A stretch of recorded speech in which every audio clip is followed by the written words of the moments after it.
Hello, मेरा नाम प्रांजल है और आज मैं बात करने वाला हूँ इलेक्ट्रिकल सोर्सेज के बारे में। बहुत इंपॉर्टेंट टॉपिक है ये। मेरे पास रिक्वेस्ट आई थी एक कि मुझे एलिमेंट सीरीज़ का ये पार्ट है और एक रिक्वेस्ट की थी एक स्टूडेंट ने इसको बनाने के लिए। तो ये बहुत इंपॉर्टेंट होने वाला है। इलेक्ट्रिकल सोर्सेज क्या होते हैं, ये बेसिकली नेटवर्क में आपकी बहुत हेल्प करेगा। प्लस इसमें मैं बहुत इंटरेस्टिंग चीज़ें बताने वाला हूँ कि क्यों हमारा पावर सिस्टम जैसा हम देखते हैं वैसा है। ये भी एक इंपॉर्टेंट पॉइंट है, लास्ट में बिल्कुल डिस्कस करूंगा इसे। ठीक, तो सोर्सेज क्या होते हैं? इलेक्ट्रिकल सोर्सेज ऐसा कोई भी एलिमेंट जो आपके इलेक्ट्रिकल सर्किट को एनर्जाइज कर दे या उसके अंदर जान डाल दे, ऐसी चीज़ों को हम लोग कहते हैं इलेक्ट्रिकल सोर्सेज। जैसे कि हम लोग इंसानों के अंदर आत्मा होती है, उसी तरीके से जो सर्किट होता है आपका इलेक्ट्रिकल सर्किट, उसके अंदर उसकी जो आत्मा होती है वो होती है इलेक्ट्रिकल सोर्सेज। ऐसे सोर्स जो आपकी सर्किट को क्या करें, एनर्जाइज कर दें। ठीक, तो शुरू करते हैं। ओके, सबसे पहले अगर बात कर ली जाए इस पूरे सीरीज में, इस पूरे लेक्चर में कौन कौन से कोड्स डिकोड करूंगा या आपको क्या क्या सीखने को मिलेगा। पहला पॉइंट है कि डिफरेंस क्या है आइडियल और प्रैक्टिकल सोर्सेज के बीच में। बहुत इंपॉर्टेंट क्वेश्चन, बहुत बार पूछा जाता है। ठीक, इसको हम लोग डिस्कस करेंगे डिटेल में। सेकंड पॉइंट, कैसे हम लोग एक प्रैक्टिकल सोर्स को आइडियल सोर्स में कन्वर्ट कर सकते हैं। ये one of the most important point होने वाला है, बहुत ही इंटरेस्टिंग होने वाला है। आपको सीखने को मिलेगा बहुत कुछ इस लेक्चर में। ये वाला जो सेकंड पॉइंट है ये आपको बहुत कुछ सिखा के जाएगा आज। थर्ड पॉइंट, कि क्या प्रैक्टिकल सोर्सेज ही डिपेंडेंट हैं and ideal sources are independent sources. क्या ऐसा होता है कि प्रैक्टिकल सोर्सेज जो हैं वो डिपेंडेंट होते हैं और आइडियल जो है इंडिपेंडेंट? ये आपको कहीं नहीं मिलेगा। बहुत ही अनकन्वेंशनल सा टॉपिक ये पॉइंट है, इसको बड़ा ध्यान से देखेंगे हम लोग, आगे सीखेंगे। लास्ट, कि क्या डिफरेंस होता है V और VT का। आपने देखा होगा बहुत बार बुक्स में लिखा होता है, आप सर्किट सॉल्व करते हो वहां पे कैपिटल V में लिखा होता है, कभी कभी स्मॉल VT में लिखा होता है। तो ये क्या मतलब है कैपिटल V और स्मॉल VT का?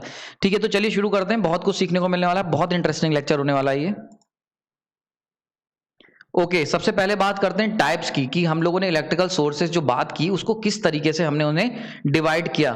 तो उसको सबसे पहला पार्ट मान लेते हैं। हमने उनको बेसिकली 4 कैटेगरी में डिवाइड किया। ठीक है, अगर टाइप्स की बात करी जाए, टाइप्स की, तो हमने इलेक्ट्रिकल सोर्सेज को 4 कैटेगरी में बांटा। ठीक है, इस टाइप्स में इलेक्ट्रिकल सोर्सेज को हमने 4 कैटेगरी में बांटा। पहली कैटेगरी थी on the basis of electrical quantities, electrical quantities के रूप में, इलेक्ट्रिकल क्वांटिटीज। ठीक, जैसे कि कौन कौन से? Voltage and current. ठीक है, वोल्टेज और current source, voltage source, current source, बहुत नाम सुना होगा आप लोगों ने इन लोगों का। ठीक है, सेकंड जो इसका क्लासिफिकेशन था, टाइप जो हमने बांटा, वो था हमारा ideal and practical.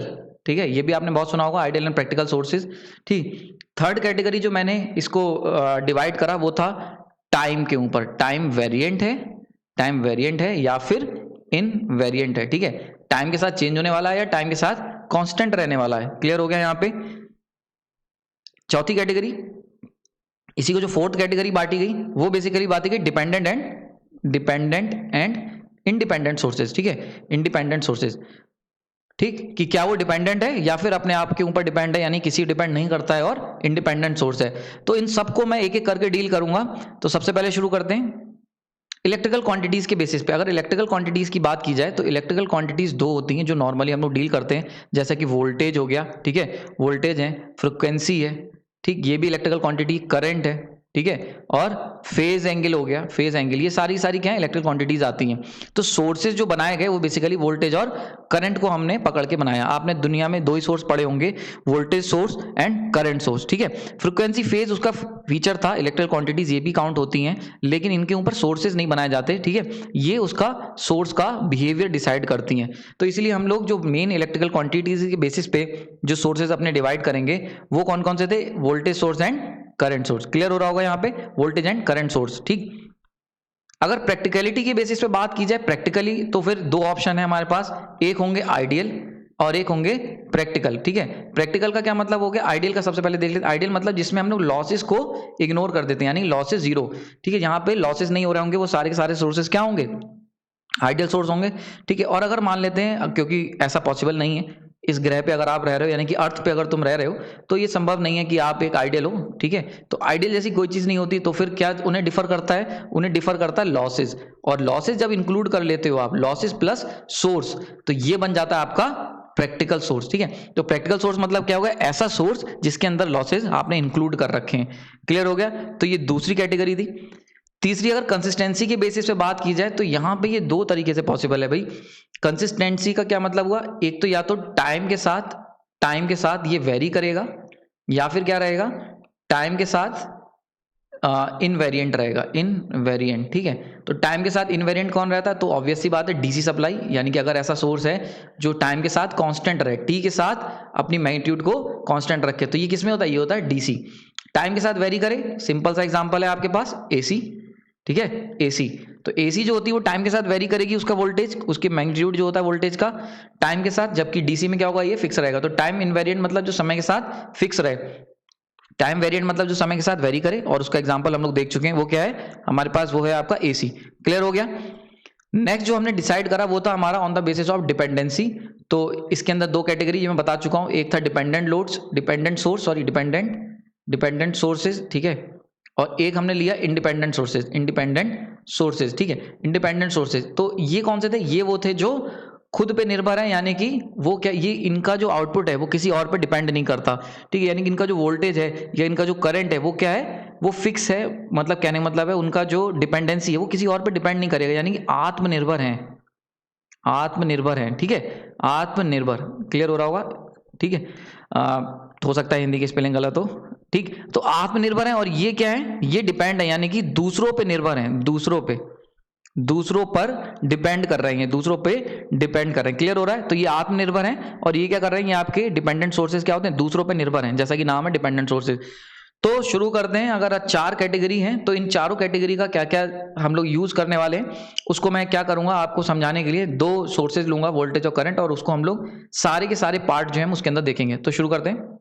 Voltage sources की बात करी जाए तो ऐसा कोई भी सोर्स, वोल्टेज सोर्स की अगर केवल मैं बात करूं तो ऐसा कोई भी सोर्स, ठीक है, ऐसा सोर्स जो क्या करे, वोल्टेज सर्किट के अंदर सप्लाई करे, जिसका मेन काम होगा वोल्टेज सप्लाई करना। करंट कितना जा रहा है कितना आ रहा है वो डिपेंड वेरी कर सकता है, पर वोल्टेज ये मेनली इनको हम लोग वोल्टेज सप्लाई के लिए यूज करते हैं। जैसे कि तुम्हारे बैटरी हो गई, आप सेल लगाते हो तो 1.5 वोल्ट की बैटरी रिक्वायरमेंट है, तो आप एक सेल या बैटरी लगाते हो, तो वो एक वोल्टेज सोर्स की तरह, मेन उसका काम वोल्टेज सोर्स की तरह वो वर्क करती है।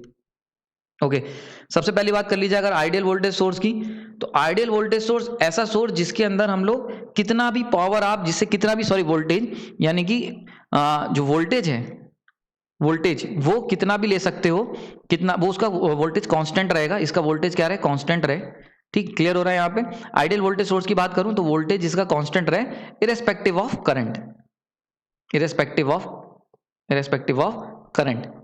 ठीक है, ये बहुत इंपॉर्टेंट चीज है, यानी कि आप क्या कहना चाह रहे हैं, ये सिंपल सी बात है, ये कहना चाह रहे हैं कि आप कितना भी वोल्टेज लेते रहो, सॉरी कितना भी करंट इससे लेते रहो, आईएल कितना भी लगा दो, लेकिन वोल्टेज हमेशा इसका फिक्स रहेगा, आइडियल वोल्टेज सोर्स। क्लियर हो रहा है। यानी कि ऐसा अगर आपने एक ऐसी बैटरी ले ली या ऐसा जनरेटर डिजाइन करा जिसका वोल्टेज 220 वोल्ट रहेगा, भले ही तुम उससे कितना भी करंट ड्रॉ कर लो, तो ऐसा वोल्टेज सोर्स बनाना हमारे पावर सिस्टम जो इंजीनियर्स हैं उनका एम है, पावर सिस्टम इंजीनियर का ड्रीम होता है या एम होता है। क्लियर हो रहा है, ड्रीम या फिर कह सकता हूं एम होता है कि तुम्हारे घर के में जो सॉकेट लगा होता है इस तरीके से 3 प्लग का, इन दोनों के बीच में कितना वोल्टेज मिलता है, 220 वोल्ट मिलता है। क्लियर है। तो पूरा पावर सिस्टम दिन रात केवल इसीलिए काम कर रहा है कि तुम्हें तुम्हारे जो 2 सॉकेट्स हैं उनके बीच में कितना 220 वोल्ट मिल सके, इरेस्पेक्टिव ऑफ तुम कितना करंट इससे ड्रॉ कर रहे हो। बहुत इंपॉर्टेंट चीज है, करंट तुम कितना भी ड्रॉ कर लो लेकिन वोल्टेज 220 ही रहेगा। ये हमारे पावर सिस्टम इंजीनियर्स का एक एम होता है, एक लौता एम होता है। क्लियर हो रहा है यहाँ पे। तो ये ऐसा जो सोर्स होता है जिससे आप कितना भी करंट ड्रॉ कर लो, कितना भी मतलब आप चाहे इससे 1 एम्पेयर करंट ड्रॉ करो, चाहे आप इससे 1000 एम्पेयर ड्रॉ करो, ये अपना वोल्टेज फिक्स रखता है।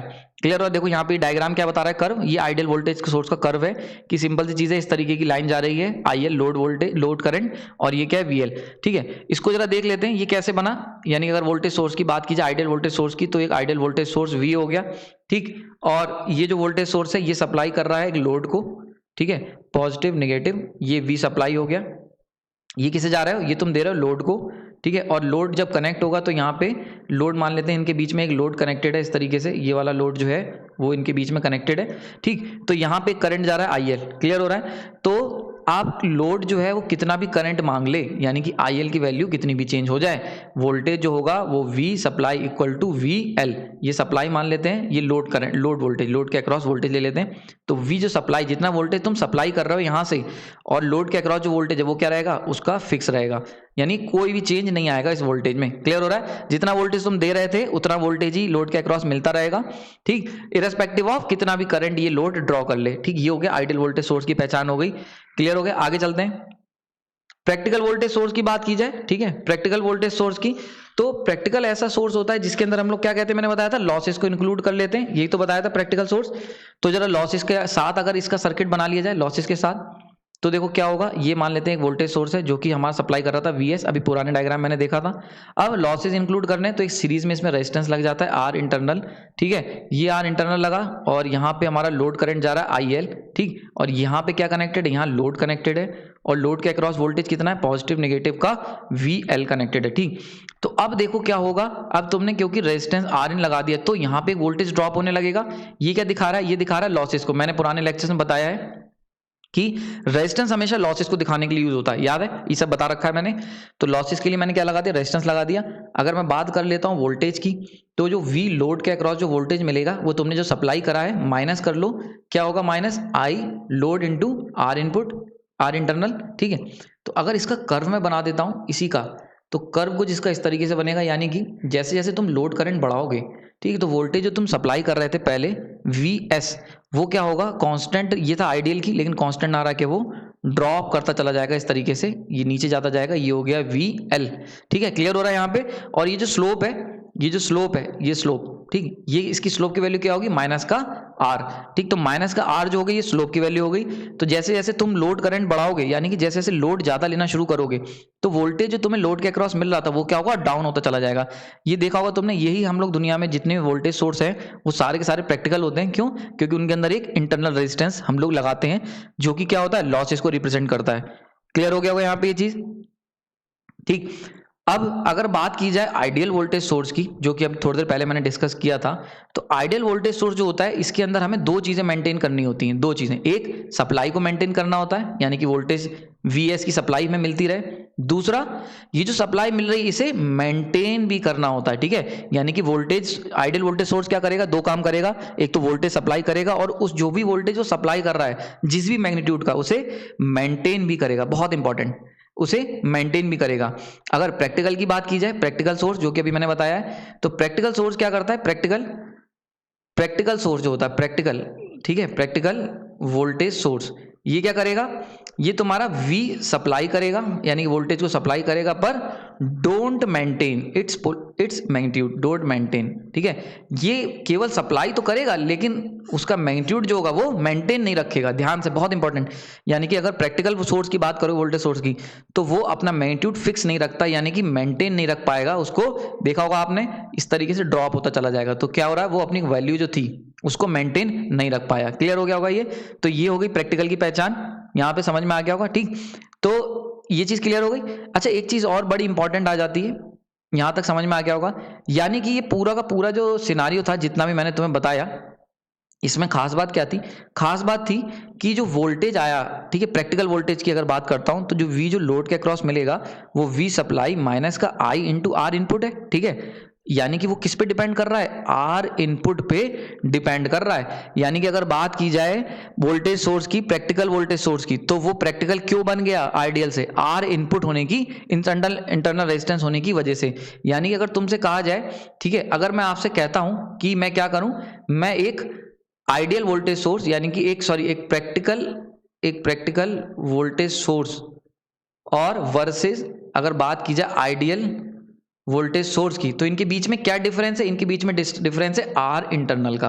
क्लियर हो रहा है, तो आइडियल का क्या होता है, आइडियल का आर इंटरनल इक्वल टू कितना है, 0 है, ठीक, और प्रैक्टिकल वोल्टेज सोर्स का R internal not equal to 0 है। क्लियर हो रहा है, यानी कि अगर बात की जाए कि क्या कैसे हम लोग एक प्रैक्टिकल वोल्टेज सोर्स को आइडियल बना सकते हैं, तो सिंपल सा उसका आंसर क्या दोगे आप, उसका इंटरनल रेजिस्टेंस 0 करके। क्लियर हो रहा है ये, तो आप कैसे एक प्रैक्टिकल वोल्टेज सोर्स को आइडियल में कन्वर्ट करोगे, उसका इंटरनल रेजिस्टेंस क्या करके, 0 करके, ठीक है। अभी आगे मैं बताऊंगा आपको ये कैसे कर सकते हैं। क्लियर हो रहा है यहाँ पे, इतना समझ में आ गया। तो यानी कि आपको क्या करना है, सिंपल सी चीज है, एक अगर बात की जाए आइडियल वोल्टेज सोर्स और प्रैक्टिकल वोल्टेज सोर्स में ऐसा कौन सी चीज है जो ये डिसाइड करेगी कि वो आइडियल है कि प्रैक्टिकल, तो वो डिसाइड करेगा उसका इंटरनल रेजिस्टेंस। ठीक, आगे चलते हैं। ओके, टाइम वेरिएशन, ठीक है, टाइम वेरिएशन में बता चुका हूं, हमारे पास दो पॉसिबिलिटी हैं। एक है कि जो V मैग्नीट्यूड दे रहा हूं उसकी पीक वैल्यू फिक्स रहे, ठीक, और इस तरीके से वेरी करता रहे, यानी कि पीक वैल्यू फिक्स है, ठीक है, यानी कि प्लस V और माइनस V ये फिक्स हैं, लेकिन टाइम के साथ इनकी पोलैरिटी चेंज हो रही है, ये कहलाते हैं टाइम वेरिएंट, ठीक है, टाइम वेरिएंट। दूसरा हमारे पास क्या है, हमारी पीक वैल्यू जो है वो हमेशा फिक्स रहेगी, यानी कि प्लस भी सेम, लेकिन वो पोलैरिटी भी उनकी फिक्स रहेगी, ठीक है। तो इनकी पोलैरिटी चेंज हो रही है, इनकी नहीं हो रही समय के साथ, तो इन्हें हम कहेंगे टाइम इनवेरिएंट। क्लियर हो रहा है यहाँ पे, ये होगा टाइम इनवेरिएंट, ठीक है। इसका एग्जांपल है डीसी, पहले बता चुका हूँ, इसका एग्जांपल है एसी, ठीक है। क्लियर हो गया यहाँ पे। इसको रिप्रेजेंट कैसे करते हैं, तो याद रखना, इसको रिप्रेजेंट करा जाता है small V with T symbol. Clear हो रहा है, क्योंकि ये समय के साथ वेरी कर रहा है, तो small V with T, small V important है, याद रखना ये चीज, छोटा वी। इसकी बात की जाए, इसको कैसे रिप्रेजेंट करेंगे, कैपिटल वी में, बहुत इंपॉर्टेंट। क्लियर हो रहा है, यानी कि ये रिप्रेजेंट करे जाएंगे कैपिटल वी से, ठीक, और ये वी रिप्रेजेंट करे जाएंगे स्मॉल वी से, बहुत important, small V with T. Clear हो गया ये चीज, ओके। आगे चलते हैं। डिपेंडेंट एंड इंडिपेंडेंट, अगर बात करी जाए डिपेंडेंट और इंडिपेंडेंट की, तो डिपेंडेंट मैंने बताया था ऐसी क्वांटिटीज जो क्या करती हैं, दूसरे के ऊपर डिपेंड करती हैं, जैसे कि वोल्टेज करंट पे डिपेंड करे, या वोल्टेज सर्किट में फ्लो होने वाले किसी और वोल्टेज पे डिपेंड करे, ये सारे के सारे क्या होते हैं, डिपेंडेंट सोर्सेज हो जाते हैं। तो बेसिकली इसके अंदर दो कैटेगरी आती हैं वोल्टेज की, अगर बात कर देता हूं तो एक है वोल्टेज डिपेंडेंट वोल्टेज सोर्स, ठीक है, वोल्टेज डिपेंडेंट वोल्टेज सोर्स, ठीक। दूसरा हो जाता है करंट डिपेंडेंट वोल्टेज सोर्स, ठीक है। तो इसको हम लिख सकते हैं, इसको क्या लिखते हैं, इसको हम लिखते हैं VDVS, ठीक, या फिर voltage controlled voltage source, VCVS भी लिखा जाता है, इसे VDVS भी लिखा जाता है, एक ही बात है। इसको लिख सकता हूं CDVS या फिर CCVS, यानी current control voltage source, current dependent voltage source, एक ही बात है ये। क्लियर हो रहा है ये। इसका क्या मतलब हो गया, बड़ा इंपॉर्टेंट है, इसको समझ लो। इसका मतलब हुआ कि अगर मान लेते हैं मेरे पास कोई भी ये वोल्टेज है, ठीक है, इसको, अच्छा हाँ, एक बात और ध्यान रखना, रिप्रेजेंट कैसे करते हैं, तो इसे रिप्रेजेंट कर जाता है डायमंड बॉक्स से। क्लियर हो रहा है, डायमंड बॉक्स जो होता है इस तरीके का, जब भी आप डिब्बा देखोगे तो ये सिंबल होता है, ये होता है सिंबल होता है किस चीज का, ये सिंबल है आपका डिपेंडेंसी का, ठीक है, डिपेंडेंसी। और ये वाला जो सिंबल है, ये किसका सिंबल है, ये है इंडिपेंडेंट, ये इंडिपेंडेंट का सिंबल है, ध्यान रखना ये चीज। तो अगर मान लेते हैं आपका वोल्टेज डिपेंड कर रहा है किसी करंट पे, तो वोल्टेज इक्वल टू के डिपेंडेंसी फैक्टर हो गया, और I1, यानी कि मान लेते हैं सर्किट के अंदर कोई भी करंट फ्लो कर रही होगी, उस पर ये डिपेंड कर रहा है। क्लियर हो गया, ठीक। ये हो गया तुम्हारा example voltage current dependent voltage source, CDVS का। इसी तरीके से अगर बात की जाए दूसरे की, यानी कि CCVS, करंट कंट्रोल्ड वोल्टेज, ये हो गया CCVS हो गया, ये CCVS। अगर बात की जाए VDVS की, यानी वोल्टेज डिपेंडेंट वोल्टेज सोर्स, तो ऐसे केस में क्या होगा, ऐसे केस में जो वोल्टेज होगी वो equal to K into V1, यानी कि V1 क्या है, सर्टेन कहीं पे भी वोल्टेज, मान लेते हैं इस रेजिस्टेंस, ये मान लेते हैं इसके अंदर एक रेजिस्टेंस लगा हुआ है, इसके अक्रॉस वोल्टेज V1 का ड्रॉप हो रहा है, तो यहाँ जो वोल्टेज सोर्स सप्लाई करेगा वो इस वोल्टेज पे डिपेंड करेगा। क्लियर हो रहा है, तो ये हो गया K V1। क्लियर हो गया, ये VDVS क्लियर हो गया होगा, CCVS भी क्लियर हो गया, ठीक है। तो ये दो तरीके के वोल्टेज सोर्स पॉसिबल है, या तो तुम्हारा जो वोल्टेज है वो डिपेंड करेगा किसी सर्किट के अंदर किसी भी पार्ट पे फ्लो होने वाले करंट पे, या फिर वोल्टेज डिपेंडेंट वोल्टेज सोर्स मतलब किसी रेजिस्टेंस के अक्रॉस कोई वोल्टेज ड्रॉप हुआ V1, तो ये जो वोल्टेज सोर्स होगा ये डिपेंड करेगा उस वोल्टेज पे, कितना वोल्टेज यहाँ पे ड्रॉप हो रहा है। तो इस तरीके से दो कैटेगरी मैंने डिवाइड कर दी। अच्छा, बड़ा इंटरेस्टिंग चीज एक दिखाऊं मैं तुम्हें, जो अभी तक हमने सीखा हुआ है, जरा ध्यान से देखो। ये वाला प्रैक्टिकल सोर्स, ठीक, ये वाला जो पूरा सोर्स था, इसके अंदर देखो जो वोल्टेज लोड के अक्रॉस मिल रहा है, ठीक है, वो किस पे डिपेंड कर रहा है, वो डिपेंड कर रहा है करंट पे, IL पे। क्लियर हो रहा है यहाँ पे, यानी कि लोड के अक्रॉस कितनी करंट है, तो हम कह सकते हैं, यानी कि ये कौन सा सोर्स हुआ, यानी कि जो VL है, यानी कि लोड के अक्रॉस जो वोल्टेज मिल रहा है वो किस पे डिपेंड कर रहा है, वो डिपेंड कर रहा है I पे, करंट पे डिपेंड कर रहा है। तो हम कह सकते हैं ये क्या होगा, K टाइम्स I हो गया, ठीक है। तो यानी कि ये जो वोल्टेज होगा, यानी प्रैक्टिकल वोल्टेज सोर्स होते हैं, ये क्या होते हैं, ये होते हैं तुम्हारे current dependent voltage sources. Clear हो रहा है यहाँ पे, तो ये चीज समझ में आ रही है, करंट डिपेंडेंट वोल्टेज सोर्सेज होते हैं, बहुत ही इंपॉर्टेंट। यानी कि अगर बात की जाए डिपेंडेंसी की, तो जो प्रैक्टिकल सोर्स होगा, यानी प्रैक्टिकल वोल्टेज सोर्स इंपॉर्टेंट है, करंट सोर्स की बात नहीं कर रहा हूं यहाँ पे, अभी केवल वोल्टेज सोर्स की बात कर रहा हूं।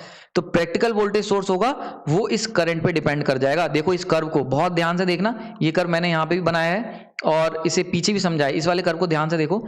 इसमें देखो जो वोल्टेज मुझे मिल रहा है, वोल्टेज जो मिल रहा है वो कैसे चेंज हो रहा है, करंट के हिसाब से चेंज होता रहा है। जैसे यहाँ पे वोल्टेज ज्यादा मिल रहा था, और करंट बढ़ाओगे वोल्टेज कम मिलने लगेगा, और बढ़ाओगे वोल्टेज और कम मिलने लगेगा। यानी कि वोल्टेज जो है किस पे डिपेंड कर रहा है, वोल्टेज डिपेंड कर रहा है करंट पे।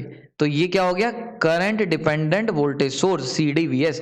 तो प्रैक्टिकल वोल्टेज सोर्स क्या होते हैं, करंट डिपेंडेंट वोल्टेज सोर्स होते हैं। ये चीज क्लियर हो गई होगी, ओके। आगे चलते हैं, ये सब मैंने बता दिया आपको, आगे चलते हैं, करंट सोर्स के बारे में डील कर लेते हैं।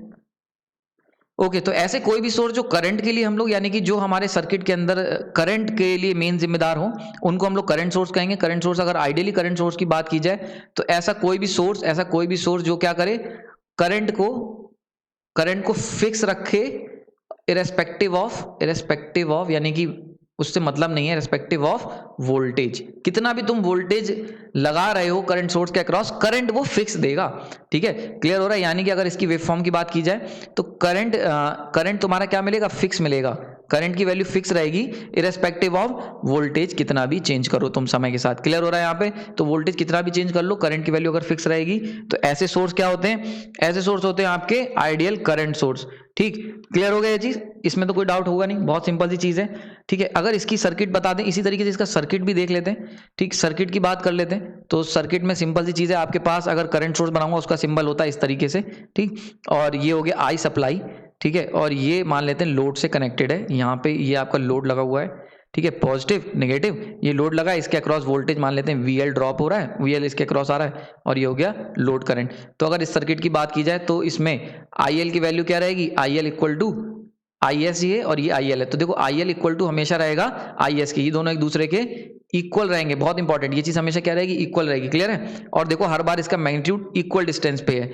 VL कितना भी चेंज कर लो, यानी कि तुम या तो करंट सोर्स का मतलब क्या हुआ, आइडियल करंट सोर्स का, इसके अक्रॉस चाहे तुम इसे ओपन रखो, मतलब मैक्सिमम वोल्टेज, सॉरी ओपन कह रहा हूँ यहाँ पे, चाहे आप एक रेजिस्टेंस लगा दो जिसके अक्रॉस 100 वोल्ट ड्रॉप हो रहा है, या फिर आप क्या करो इसकी जगह शॉर्ट सर्किट कर दो जिसके अक्रॉस 0 वोल्ट ड्रॉप हो रहा है। दोनों ही केसेस में ये क्या करेगा? कांस्टेंट करंट देता रहेगा इरेस्पेक्टिव ऑफ लोड कितना भी ड्रॉप करवा रहे हो इसके अक्रॉस, लोड कितना भी, वोल्टेज कितना भी इससे डिमांड कर रहे हो। क्लियर हो गया?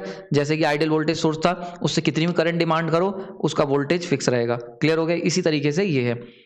आगे चलते हैं, अगर प्रैक्टिकल करंट सोर्स की बात करी जाए तो मैंने बताया था प्रैक्टिकल की में क्या होता है। प्रैक्टिकल सिंपल है, प्रैक्टिकल जो होते हैं वो current source, ideal current source plus losses, यानी कि जब तुम लॉस ले आते हो तो वो प्रैक्टिकल में कन्वर्ट हो जाता है। ठीक, तो इसको कैसे बनाएंगे? तो देखो उसके अंदर हमने सीरीज में रेजिस्टेंस लगाया था। ठीक है, यहाँ पे जो आई सप्लाई है इसके साथ पैरेलल में एक रेजिस्टेंस लगेगा R। इंपॉर्टेंट, बहुत इंपॉर्टेंट क्वेश्चन है, काफी बार पेपर में आ चुका है, याद रखना ये चीज कि प्रैक्टिकल करंट सोर्स में रेजिस्टेंस, इंटरनल रेजिस्टेंस किस में लगा होता है? Series, parallel. इसी तरीके से क्वेश्चन आता है कि प्रैक्टिकल वोल्टेज सोर्स में जो तुम्हारा इंटरनल रेजिस्टेंस है वो कैसे लगा होता है। इस तरीके के काफी क्वेश्चन पेपर में आए हुए हैं। ठीक है, तो ये हो गया R इंटरनल, और यहाँ पे मान लेते हैं ये इस तरीके से। ठीक, और ये हो गया लोड करंट IL। ठीक, प्रैक्टिकल वोल्टेज सोर्स की बात कर रहा हूँ, इसके across plus minus VL load voltage लगा हुआ है, यहाँ पे लोड लगा हुआ है, उसका ये वोल्टेज है। ठीक है, अब जल्दी से अगर इसके वेवफॉर्म ड्रॉ करें तो इसकी वेवफॉर्म कुछ इस तरीके से आएगी, यानी कि जैसे जैसे तुम VL, ठीक, ये हो गई वेवफॉर्म ड्रॉ करने के लिए एक फॉर्मूला और दिखाता हूं मैं आपको। ये हो गया आई सप्लाई। ठीक, तो आइडियली तो आई सप्लाई फिक्स रहना चाहिए था, पर प्रैक्टिकल में क्या होगा? आई सप्लाई, आइडियल की बात कर रहे थे, आइडियल की, तो आइडियल केस में क्या था? आइडियल केस में I supply equal to I load, यानी कि लोड के अक्रॉस जितना करंट जा रहा है उतनी हम सप्लाई कर रहे थे। लेकिन अगर क्या हो रहा है इस केस में, हमारे पास जो करंट सोर्स है आइडियल करंट सोर्स, उसके साथ एक R इंटरनल लग गया है जो हम आई सप्लाई कर रहे हैं। तो एक करंट यहां जाएगा आई इंटरनल, और एक करंट बाहर जाएगा आई लोड। क्लियर हो रहा है ये? तो अगर बात करी जाए आई सप्लाई की तो वो इस पे डिपेंड करेगा IL plus I in internal resistance, और अगर IL की बात कर ली जाए तो IL equal to I supply minus I internal. यही तो है, ये क्या है? लॉस को दिखा रहा है। ठीक है, इसको अगर और सिंप्लीफाई करूं तो ये हो जाएगा IS इक्वल टू V, जो लोड के अक्रॉस लगा हुआ है, यहाँ पे जो वोल्टेज लगा हुआ है VL, ठीक, divide by R internal. Clear हो रहा है? तो ये फॉर्मूला बड़ा इंपॉर्टेंट निकल के आया है कि जो लोड के अक्रॉस जो वोल्टेज जाएगा, ठीक है, वो सप्लाई माइनस करेगा VL upon R input, R internal. तो ये जो R इंटरनल और V है, ये क्या है? ये लॉस को शो कर रहे हैं। ये टर्म जो है ये प्रैक्टिकल बनाती है एक आइडियल करंट सोर्स को। तो अगर बात की जाए इस कर्व की, अब जरा कर्व बना लेते हैं जल्दी से। ठीक है, तो कर्व देखो, कर्व जो बनेगा IL का वो इक्वल टू IS माइनस का VL अपॉन में R इंटरनल। तो देखो आपकी जो करंट जो हमने सीधा जाना चाहिए था वो कैसे होगा? वो इस तरीके से ड्रॉप हो जाएगा। क्लियर हो रहा होगा? ये चीज समझ में आ रही होगी। ये जो ड्रॉप हो जाएगा ये हो गया तुम्हारा आई सप्लाई, और ये हो गया IL, ये वाली पॉइंट क्या IL है। ठीक है, ये हो गया। तो ये होता आइडियल, अगर आइडियल लेते तो ये सीधा जाता, ये हो गया प्रैक्टिकल। अगर तुमने प्रैक्टिकल लिया हुआ है तो इस तरीके से ये डाउन होता जाएगा with change in load voltage, यानी कि लोड वोल्टेज के साथ अगर तुम चेंज करते जाओगे तो इस तरीके से ये वेरी करता जाएगा। क्लियर हो रहा है यहाँ पे? ये चीज समझ में आ गई होगी, बहुत सिंपल सी चीज है। अच्छा, अगर बात की जाए एक प्रैक्टिकल सोर्स की, प्रैक्टिकल करंट सोर्स को कैसे मैं आइडियल करंट सोर्स में कन्वर्ट कर सकता हूं, आइडियल करंट सोर्स में, तो हाँ ये कर सकता हूं। ये कैसे करूंगा? इसके लिए ये वाली टर्म क्या करूं, इस वाली टर्म को जीरो कर दूं तो ये हो जाएगा। और ये टर्म जीरो कब होगी? जब R internal equal to infinity ले लूं। बहुत इंपॉर्टेंट, अगर मैं इंटरनल रेजिस्टेंस कितना ले लूं, इन्फिनिटी ले लूं, अगर इंटरनल रेजिस्टेंस इन्फिनिटी ले लूं तब मेरा ये चीज क्या होगी, ये अगर इन्फिनिटी रखोगे तो ये पूरी की पूरी टर्म क्या हो जाएगी, जीरो हो जाएगी, and then I L equal to I S हो जाएगा। ठीक है, तो क्या हम प्रैक्टिकल करंट सोर्स को आइडियल करंट सोर्स में कन्वर्ट कर सकते हैं? तो आंसर है जी हाँ। कैसे करेंगे? तो इंटरनल रेजिस्टेंस को क्या करो, इनफाइनाइट रख दो, यानी कि ओपन सर्किट ले लो। ओपन सर्किट क्या होता है? इनफाइनाइट रेजिस्टेंस इतना वर्क करता है। ठीक है, तो ये हो गया कि अगर हम कैसे कर सकते हैं। ठीक, अगेन जो मैंने पुराना बताया था, आइडियल की बात करें, अगर आइडियल की, ठीक है, आइडियल की, अगर आइडियल सोर्सेज की बात करी जाए, आइडियल सोर्सेज चाहे वो क्या हो, चाहे वो वोल्टेज हो या फिर करंट हो, तो इनकी खास बात क्या होती है, ये क्या करते हैं, सप्लाई करते हैं प्लस उसे मेंटेन करते हैं। बहुत इंपॉर्टेंट, प्लस उसे मेंटेन करते हैं। जबकि अगर प्रैक्टिकल सोर्सेज की बात करी जाए, प्रैक्टिकल सोर्सेज चाहे वो वोल्टेज हो या फिर करंट सोर्स हो, ये क्या करते हैं, ये सप्लाई करते हैं, सप्लाई प्लस, लेकिन डोंट मेंटेन। ये क्या करते हैं, सप्लाई तो करते हैं वोल्टेज को लेकिन मेंटेन नहीं करते हैं। क्लियर हो रहा है यहाँ पे? समझ में आ गई ये चीज? ठीक है, तो ये हो गया, आपको मैंने बता दिया। आगे चलते हैं।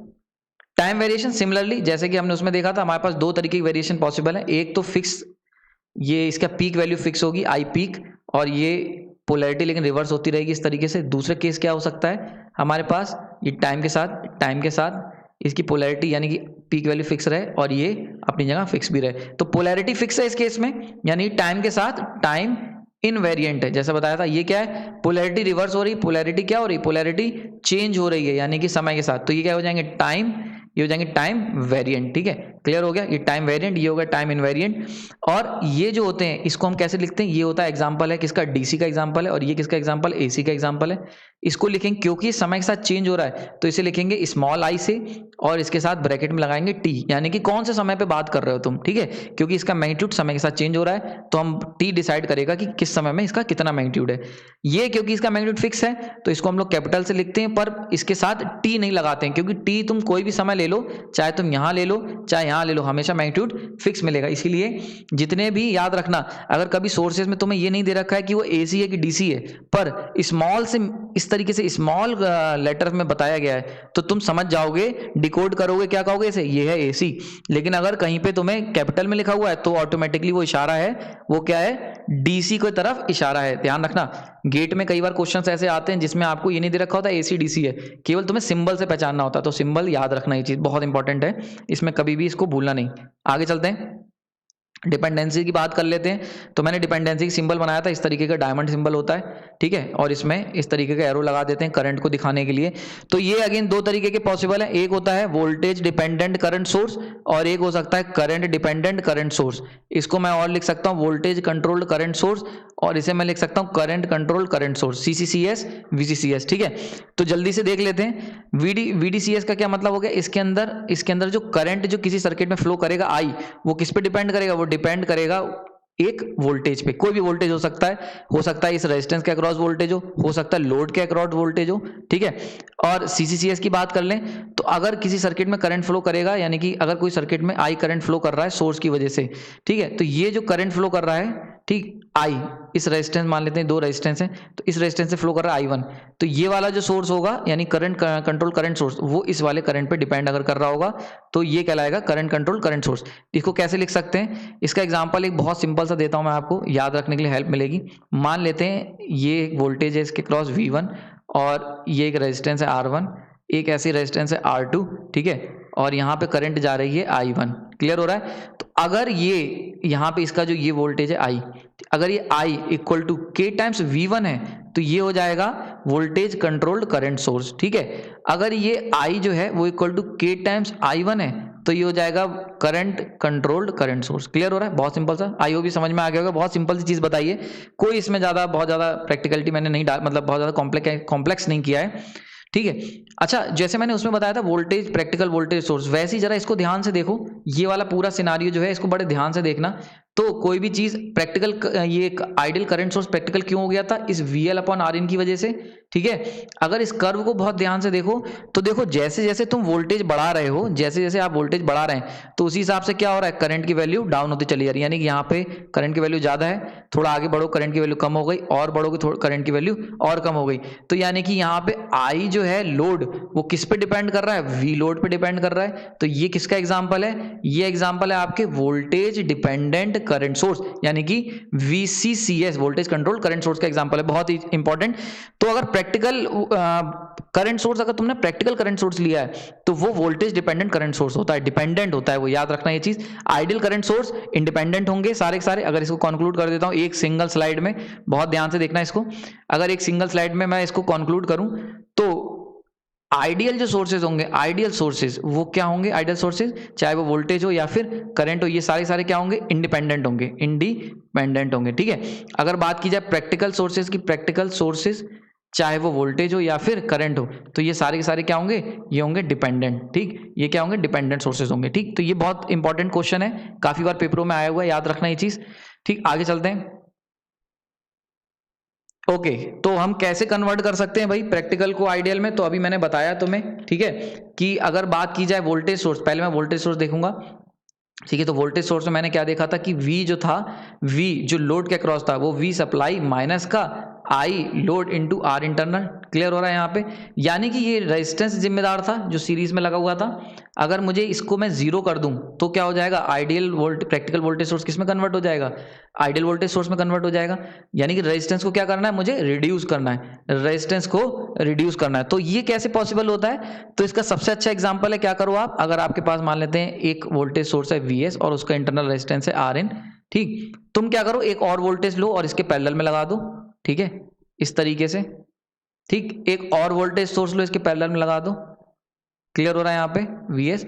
अब जरा इसके अक्रॉस वोल्टेज देखो, ये जो पूरा का पूरा होता है, ये जो पूरा का पूरा हम जब पैरेलल में कनेक्ट करेंगे इतने सारे वोल्टेज सोर्सेज को, और इनके अक्रॉस हम लोग वोल्टेज और करंट रेजिस्टेंस निकालते हैं, तो मिलमैन थ्योरम, नाम सुना होगा, मिलमैन्स थ्योरम करके होती है, उसके हिसाब से अगर इस तरीके सर्किट सॉल्व करना है तो R इंटरनल जो निकल के आएगा वो इक्वल टू निकल के आता है 1 divide by 1/R internal plus 1/R internal plus 1/R internal. 3 लगाए मैंने तो 3 ले लिया, सेम मान, इसकी वैल्यू मैं सेम ले लेता हूँ तीनों की, तीनों ही सिमिलर सोर्सेज हैं।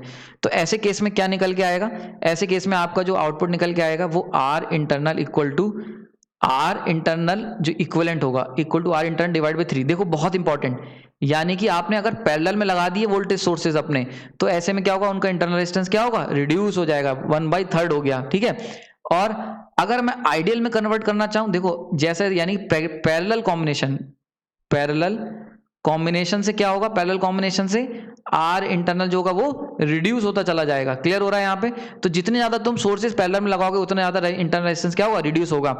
और अगर मैं बात करूं आइडियल की, तो उसके अंदर कितना होगा, इनफाइनाइट नंबर ऑफ सोर्सेज को, infinite number sources voltage sources, infinite number voltage sources parallel में कनेक्ट करने पड़ेंगे आपको, पैरेलल में कनेक्ट करने पड़ेंगे। यानी अगर तुम आइडियल वोल्टेज सोर्स बनाना चाहते हो, यानी कि जिससे कितना भी करंट ले लिया जाए वोल्टेज फिक्स रहे, तो ऐसे में उसका इंटरनल रेजिस्टेंस क्या हो, 0 होना चाहिए।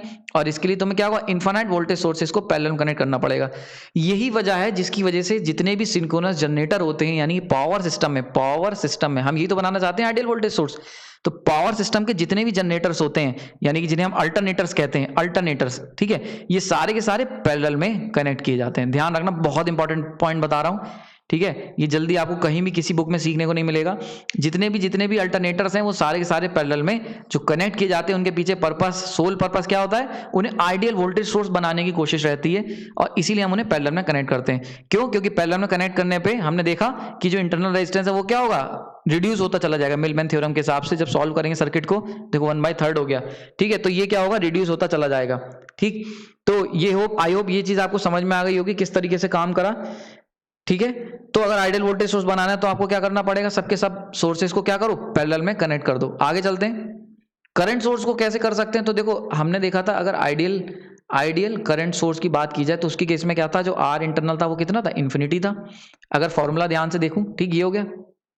आई लोड जो था वो आई सप्लाई माइनस का VL divide by R internal. अगर ये चीज़ इन्फिनिटी हो जाए तो तुम्हारा क्या होगा, प्रैक्टिकल वोल्टेज सोर्स होगा वो आइडियल में कन्वर्ट हो जाएगा।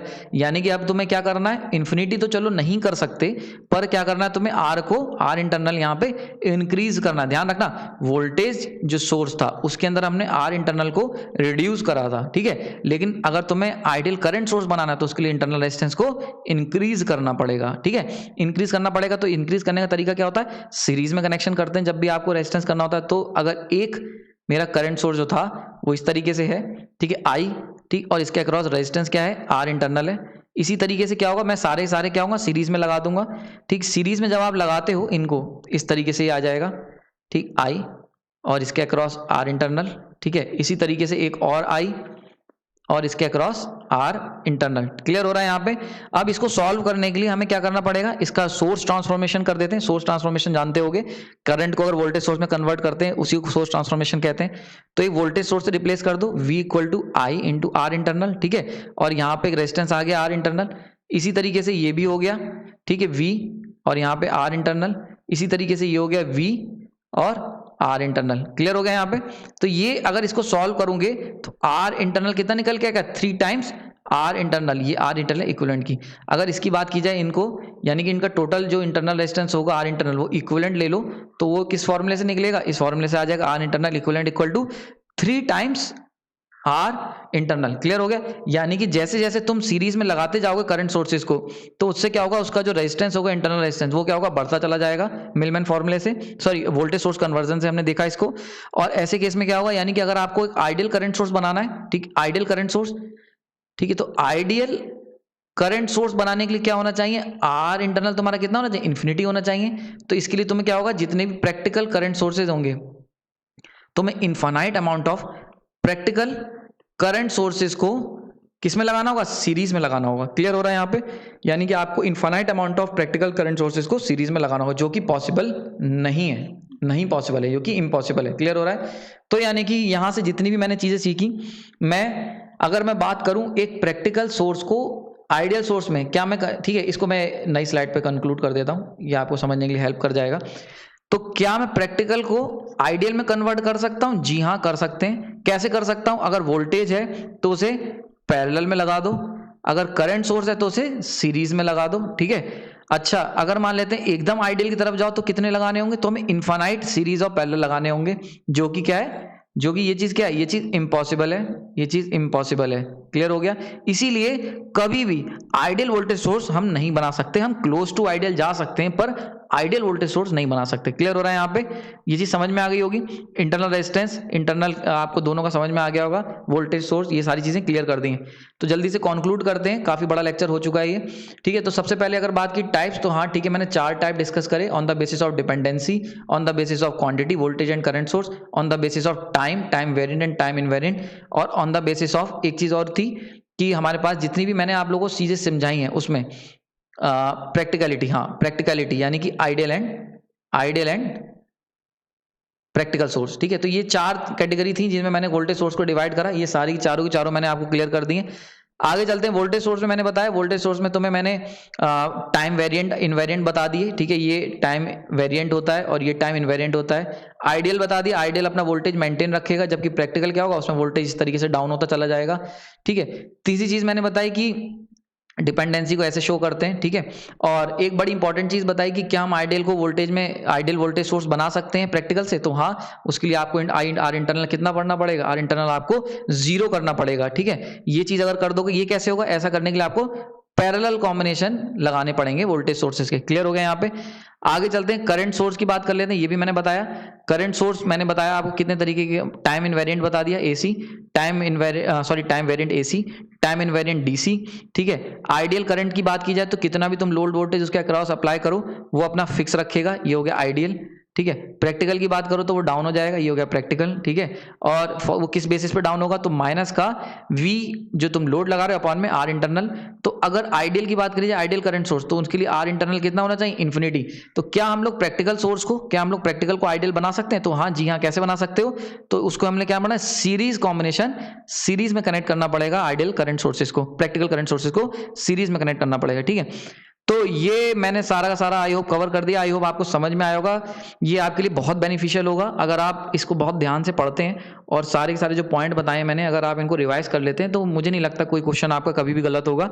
इसको ये लेक्चर सब आपके लिए है। अगर आपके पास इसमें कोई भी इससे रिलेटेड डाउट है तो आप अपने कमेंट बॉक्स में मेरे को बता सकते हैं। आपने अपना कीमती समय दिया उसके लिए धन्यवाद। जल्दी मिलते हैं नए लेक्चर में। Thank you.